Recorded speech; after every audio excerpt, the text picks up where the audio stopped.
Hello everyone! Ngayon pupunta tayo sa Quang Phucau Village kung saan ginagawa ang mga incense na part ng culture and tradition ng Vietnam. Madali lang pumunta sa Quang Phucau Village. Mag-book sa Klook o kaya naman magpatulong sa inyong hotel.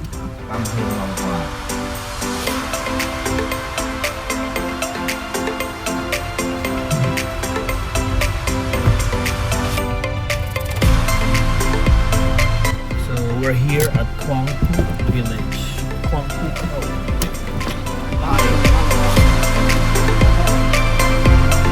It's alright.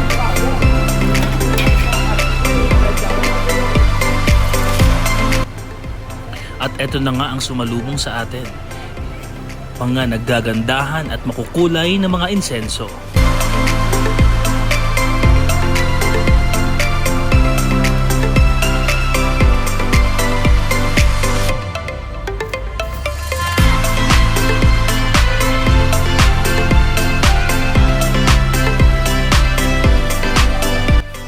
Alam nyo ba na ginagamit ng mga Vietnamese ang mga insenso para gunitain ang kanilang mga ninuno sa mga espesyal na okasyon katulad ng death anniversary, family reunion, at syempre ang Lunar New Year.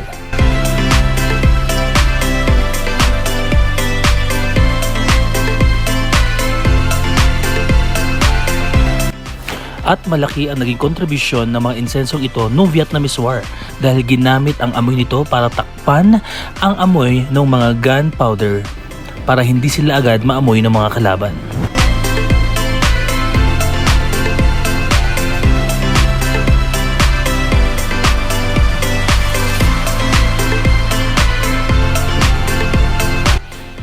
At hindi lang magagandang litrato ang makukuha mo dito. May experience mo rin ang Vietnamese village life.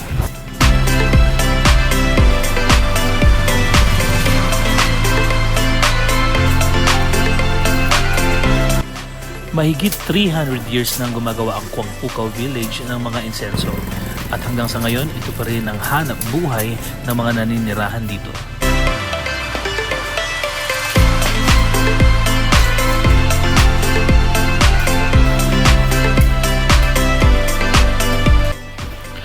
Matrabaho at paproseso ang paggawa ng mga insenso, pero para sa mga taga dito, para lang silang mga naglalaro.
Masagana at masigla ang turismo at ang insenso business dito sa Quang Phucau Village.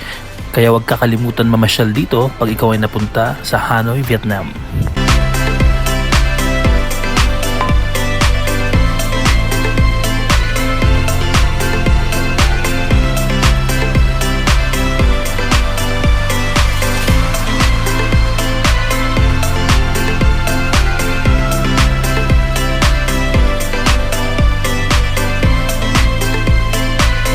Sa Quang Phucau Village. Ngayon naman pupunta tayo sa The Grand World with saging.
This is the new attraction here at Hanoi, the Grand World. Ayan, para kang nasa ibang bansa, para kang nasa Europe.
Sarado pa yung gondola and 3 PM pa sila mag-a-accept ng mga tourists. So, hindi tayo makakasakay today dahil kailangan natin bumalik ng center sa Hanoi.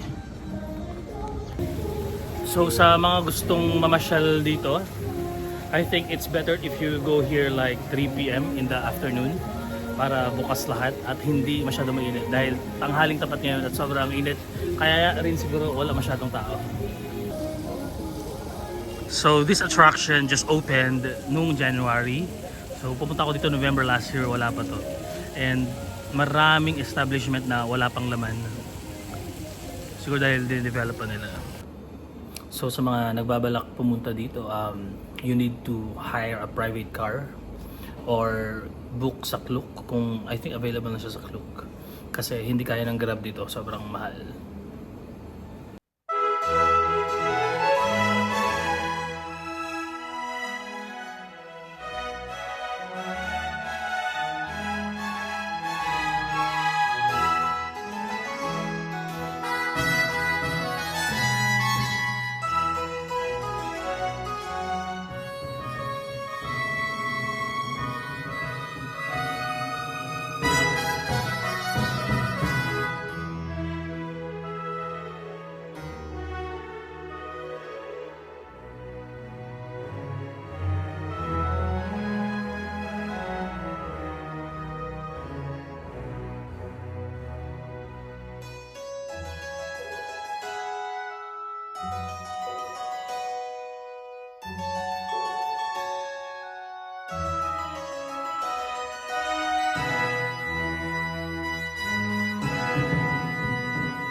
So kakain tayo dito sa New Day. It's a Vietnamese restaurant dito sa my old quarter.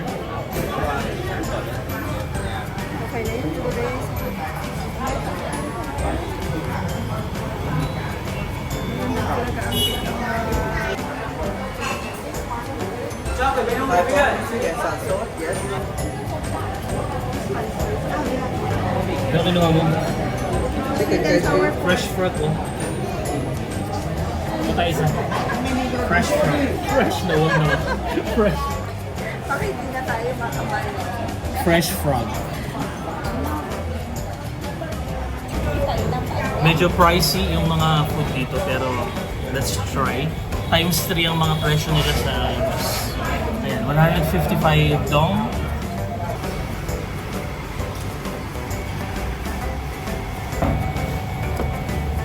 Malamig.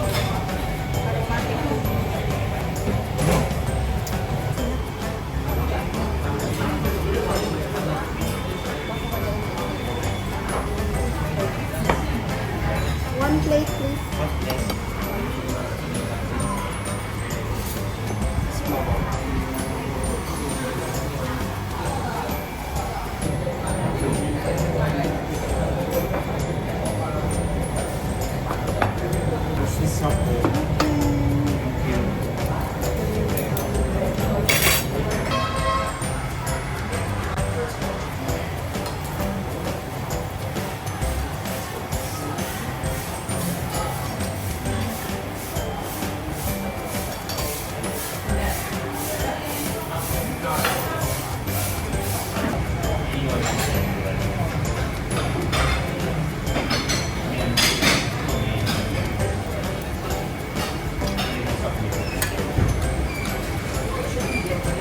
We're done eating.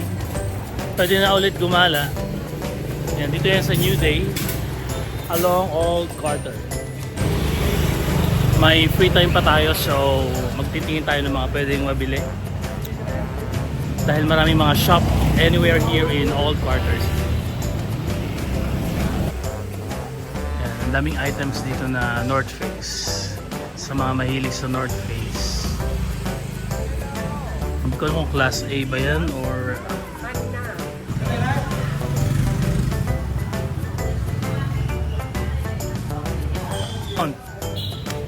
no discount? No. Why? Cheaper. Free massage? Free massage. Ayaw niya magpa-discount guys. Oh, sige, touch all.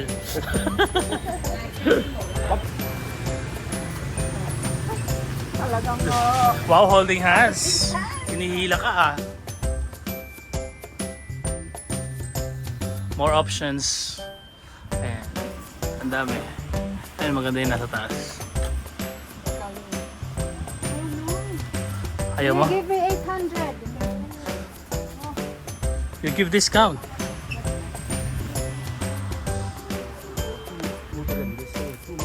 Huh? Cheaper? How much? $20? I know Philippines cheaper. Ayaw niya magpatawad.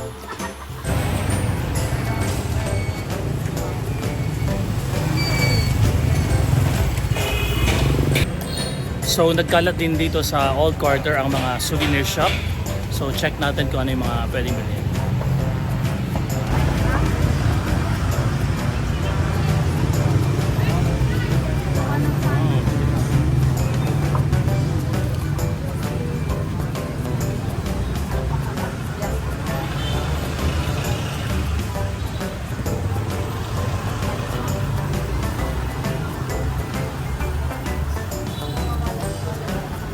Ah?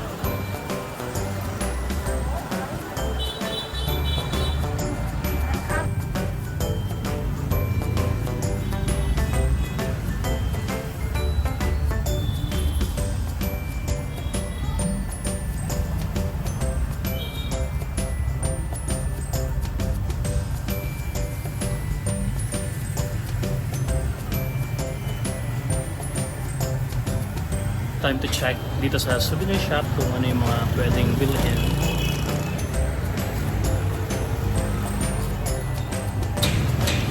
Sa mga nagtatanong ng weather dito, medyo maalinsangan, mainit, malagkit. So pag ganitong buwan kayo pupunta, make sure na yung mga dry fit yung mga susuot nyo o yung mga magagaan para hindi kayo sobrang naiinitan.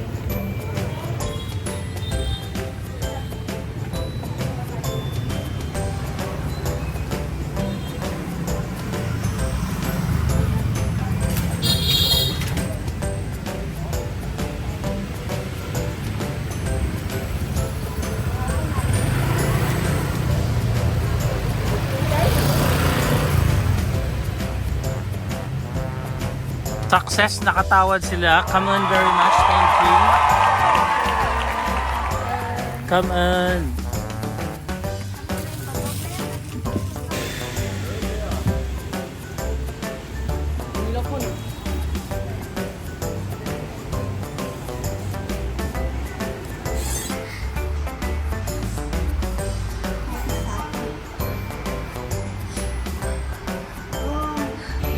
So try natin itong fruit yogurt.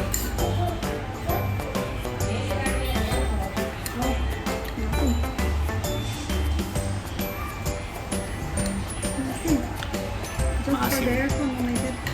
Ahim nga. Huh?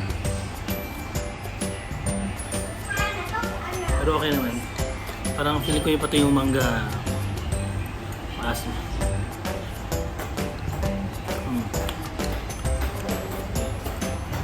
Matamis yung mangga.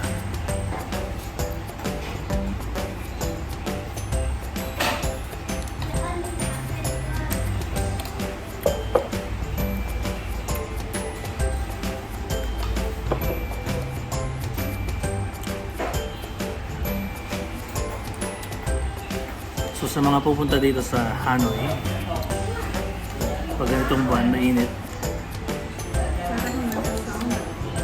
sobrang maalinsangan, walang hangin. Kaya dapat yung mga damit maninipis. At syempre, prepare yourself sa mga lakad-lakad.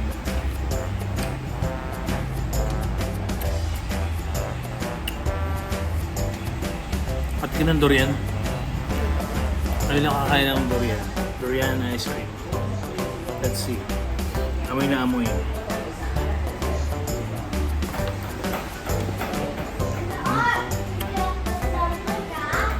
Okay siya.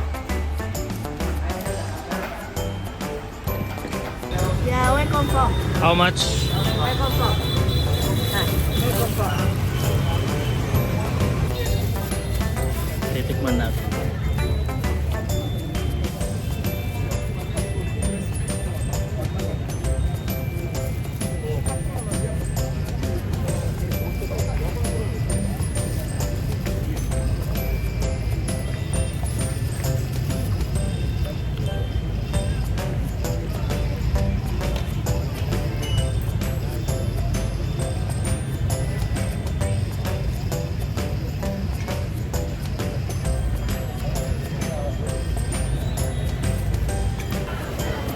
Pupunta naman tayo ngayon sa pinakasikat na railway dito sa may Old Quarter.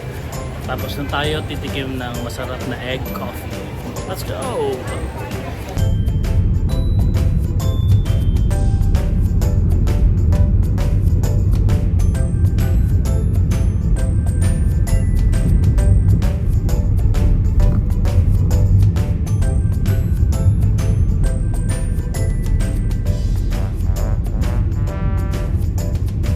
So we are already here. Hanoi trains.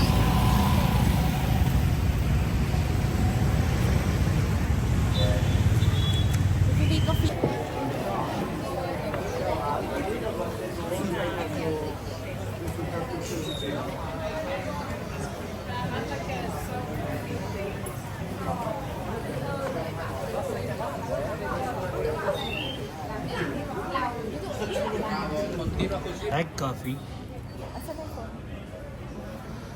Thank you. Nandito na tayo ngayon sa railway kung saan hintay natin dumaan yung tren. Isa sa mga pinakasikat na attraction dito sa Old Quarter, Hanoi. Date journey, date, double date.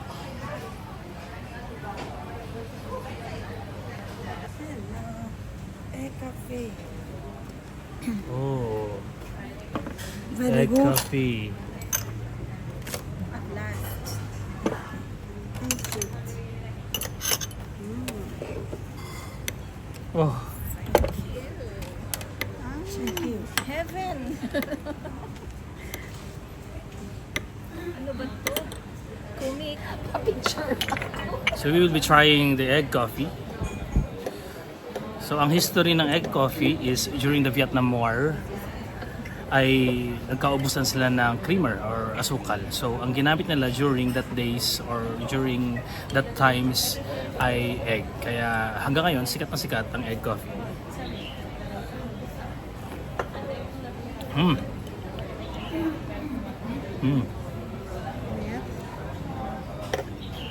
Sarap.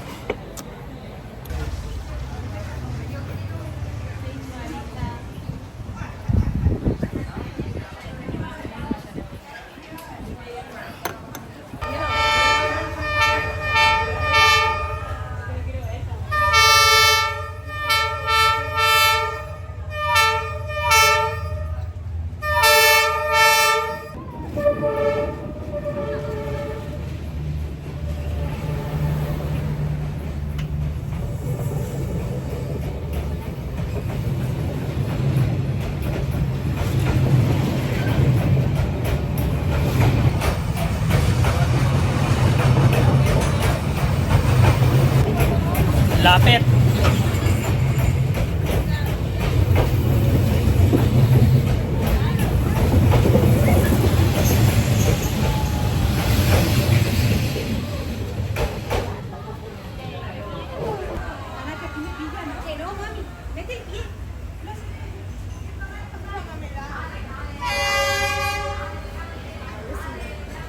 Anong G?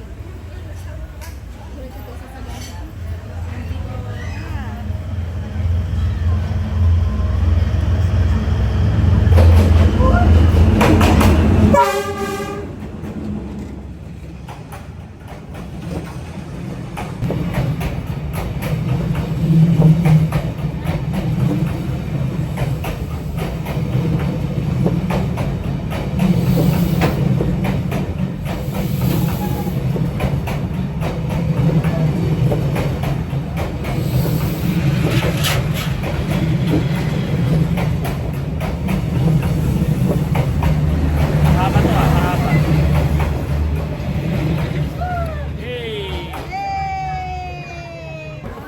So that ends our train railway experience. Thank you, thank you. So we need to prepare na. We need to go back na at the hotel kasi mahaba-haba rin ang biyahe natin mamaya. Going to Sapa.